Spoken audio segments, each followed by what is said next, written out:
Analogikan Galah nyaman diasuh bandar narkoba. Pengacara Dodi Sudrajat, Tuai Cibiran. Kalau emang anak tersebut nyaman, kita ambil analoginya ya. Kalau seandainya anak itu nyaman kepada bandar narkoba, apakah tetap akan di sana? Tidak juga. Berarti bukan sekedar kenyamanan, ada kapabilitas di situ. Tapi apa hal buruk dari keluarga Pak Faisal, Pak? Analoginya di bandar narkoba terlalu berat. Maksudnya bandar narkoba terlalu berat, itu analogi keluar, iya. Bukan analogi untuk menggambarkan keluarga Pak Faisal ya, bukan. Ini kan tadi kan abang menanyakan perihal kenyamanan. Kita menganalogikannya ketika seseorang anak nyaman dengan bandar narkoba, apakah negara tidak bisa ngambil anak tersebut? Bisa kan, gitu. Karena ada di PP nomor 19 tahun 2019 itu tentang tata tertib atau persyaratan perwalian. Ada keluarga, saudara, orang lain bahkan badan hukum yang bisa mengajukan hak perwalian tersebut. Gitu. Tapi ada klasifikasinya siapa yang berhak dan diutamakan untuk mendapatkan hak perwalian ataupun hak asuh tersebut. Gitu. Pak Haji jualan kain meteran di Tanah Abang, bukan jualan narkoba. Gerah sekali aku bang. Maju dong bos. Siap. Iya, kita heran kemarin pernyataan pengacara si DS yang lain, dia khawatirkan bahwa donasi Mbak Ica itu akan dibelikan barang haram, dan dia khawatir donasi tersebut untuk membiayai gerakan-gerakan terlarang yang bisa membahayakan stabilitas negara. Sekarang statement pengacaranya yang lain, DS, menyampaikan lagi kepada publik ya mengenai hak asuh Galah ini diumpamakan atau analogi bandar narkoba dengan negara. Nah, jadi banyak statement-statement yang blunder ya. Soal donasi yang dikhawatirkan beli barang haram itu sudah dibelikan rumah tidak beralasan, sehingga Kemensos sudah memberikan kesimpulan dan keputusan bahwa tidak ada pelanggaran hukum ya, sudah tuntas lah itu closing case ya, dan tidak beralasan ya alasan-alasan dari pihak DS. Kemudian terkait dengan hak asuh Galah ya yang dianalogikan seperti bandar narkoba, jelas-jelas Pak Haji jual kain ya di Tanah Abang, banyak tokonya tuh di Tanah Abang, kok dianalogikan Galah seperti tinggal di rumah bandar narkoba. Bandar narkoba itu adalah kejahatan luar biasa ya, masuk extraordinary crime. Masa iya Pak Haji Faisal diumpamakan dengan bandar narkoba? Itu kan offset pendapat atau statement analoginya itu.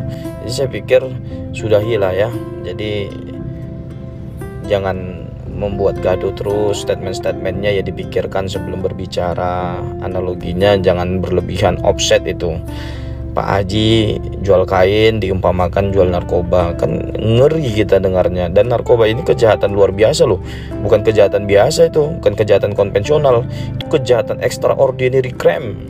Bahaya sekali perumpamaan itu. Ya saya pikir yang bijaksana deh ya, ini semua untuk kepentingan Galah juga. Dan saya berharap proses persidangan berikutnya, jawaban ya agendanya masih panjang sih ya.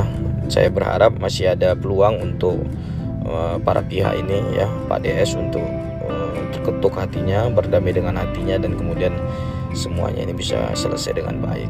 Tapi kalaupun tetap lanjut, saya hakul yakin Pak Faisal akan memenangkan gugatan hak asuh Galah ya. Mohon doanya netizen semuanya, kita doakan Pak Haji Faisal. Hai guys, assalamualaikum. Ternyata menurut pengacaranya si Codot buang hajat setelah 2 kali gagal mediasi, bahwa si Codot hanya menginginkan hak perwalian, sementara hak asuh boleh diasuh oleh Pak Haji. Apa? Emang dipikir Pak Haji itu jongos, kacung, suster? Pak Haji itu orang kaya, duitnya banyak, tahu? Dia pengusaha, nggak kayak lo, pengangguran. Ini pengacaranya juga sama klien tuh kasih contoh yang bener dong, ajarin yang bener, pengarahannya yang baik. Jangan diikutin yang kagak baik. Hak asuh, hak wali itu jadi satu kesatuan. Nah seumpama nih si siapa? Si Meong. Dia sebagai walinya terus diasuh sama tetangga kayak begitu. Pinter ya, mau sebagai wali biar menguasai hartanya, rumahnya. Jadi kayak pohon pisang nih si Codot. Punya jantung kagak punya hati lu. Iya kan, kagak ada bedanya. Emma Waroka, sahabat mendiang Vanessa Angel, tampak emosi dengan pengacara Dodi Sudrajat. Hal ini bermula saat awak media menyebut kemungkinan pertimbangan kenyamanan Gala sebagai salah satu syarat terkait perwalian. Hal tersebut dikarenakan selama ini Gala Sky Andriansyah terlihat nyaman tinggal bersama keluarga Haji Faisal, ayah Bibi Ardiansyah. Apa syarat mutlak yang harus dipenuhi untuk tercapai perdamaian? Tanya wartawan. Kita kan mengacu pada KHI, Kompilasi Hukum Islam. Karena di KHI, hak atas anak di bawah umur itu yang mendapatkan hak tersebut adalah ibu. Ibu meninggal garis keturunan teratas atau di bawahnya yang punya hak tersebut, kata pengacara. Tapi kemarin Komnas PA mengatakan kalau iya, hukum akan berlaku. Tapi situasi, kondisi, kenyamanan anak juga perlu diutamakan, seru wartawan. Lantas, pengacara Dodi Sudrajat itu menilai jika perasaan nyaman tidak dapat dijadikan dasar kuat untuk memutuskan perwalian. Ia pun memberikan sebuah analogi jika seorang anak tidak mungkin diasuh oleh bandar narkoba, meskipun dirinya merasa nyaman. Iya betul, tapi KHI udah jelas. Kalau emang anak tersebut nyaman, kita ambil analoginya. Anak tersebut nyaman kepada bandar narkoba. Apakah tetap akan di sana?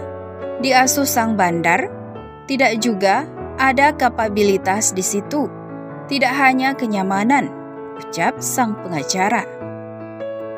Apa hal buruk dari keluarga Pak Faisal? Bandar narkoba terlalu berat, kata wartawan. Maksudnya itu bukan buat menggambarkan keluarga Pak Faisal, tapi tadi kan membahas kenyamanan. Ketika anak tersebut nyaman diasuh bandar narkoba, apakah negara tidak bisa mengambil anak tersebut? Bisa kan? Karena ada di undang-undang soal perwalian. Ada klarifikasinya siapa yang berhak dan diutamakan mendapat perwalian, ujar pengacara. Sontak saja potongan video yang diunggah oleh akun @viral62com viral di media sosial. Tak sedikit hujatan yang dilontarkan terhadap pengacara Dodi Sudrajat itu, termasuk Emma Waroka yang menilai pengacara ayah mendiang Vanessa Angel itu hanya asal bicara dan tidak memperlihatkan ilmu seorang pengacara. Lagi musim lawyer asbun, yuk dipakai ilmunya bapak-bapak yang terhormat.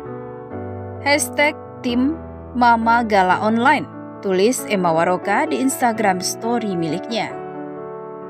Tak hanya itu, salah satu akun juga mengunggah ulasan terkait makna analogi. Akun tersebut juga menilai analogi yang digunakan oleh pengacara Dodi Sudrajat itu tidak pantas. Ia menilai sang pengacara tidak mencerminkan ilmu yang telah dipelajari bertahun-tahun. Lawyer tapi bicara tidak beraturan. Apapun yang diucapkan lawyer secara tidak langsung mewakili klien. Apa Mimin pernah terlewat? Kok rasanya Pak Ed Sandi Arifin dalam membela klien tidak pernah menjelekkan lawan seperti yang sering dilakukan pihak itu. Kenapa ya? Belajar hukum 4 tahun tapi analogi dan etika tidak tahu. Seru akun @tipis_stepus. Strike kuasa hukum kasus hak asuh dan hak wali anak, sarjana hukum. Sekolah 4 tahun, praktek bertahun-tahun, tapi masih bodoh dalam menganalogikan. Selamat Anda menambah daftar panjang lawyer yang suka bicara sembarangan. Lanjutnya.